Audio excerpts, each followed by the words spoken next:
this video I'm going to show you how to join 2 yarn ends together with no knot and no ends to weave in. This join is super strong, making it suitable for most crochet projects.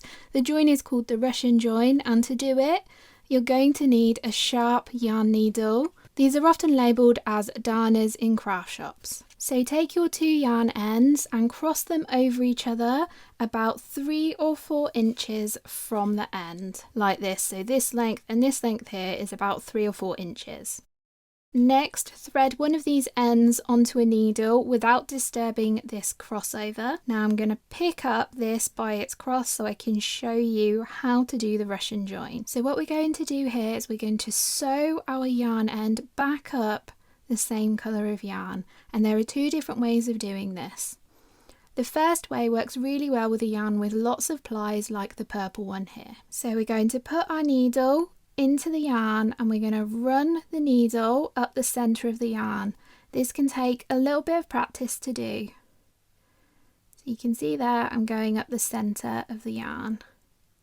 To make this a little easier, I can wrap the yarn around my needle every so often like that, and it remains in the centre because of the structure of the yarn.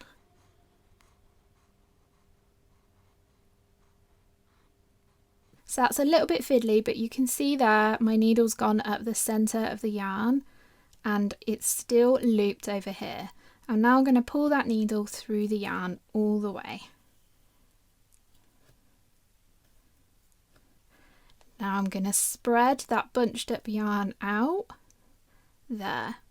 I can now trim this tail.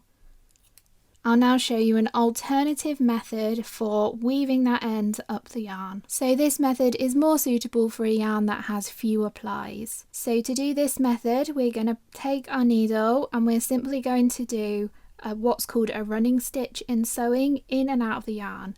So I'm going to take my needle, I'm going to pierce the yarn with it and kind of zigzag it up the needle. Like that. It's kind of difficult to show. Hopefully you can see what I'm doing here. I'm kind of making sewing stitches into the yarn. This is where it's really important to have a nice sharp needle.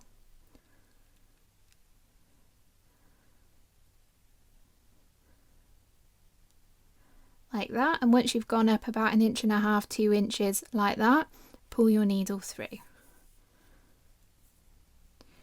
Now you'll see this method doesn't create as neat of a yarn, but once that yarn is crocheted up, you won't be able to tell it's there. And one last tip with this Russian join is I don't recommend it for really chunky yarns, as that join can get super bulky. I hope you've enjoyed this tutorial. I'll see you again next week for another video.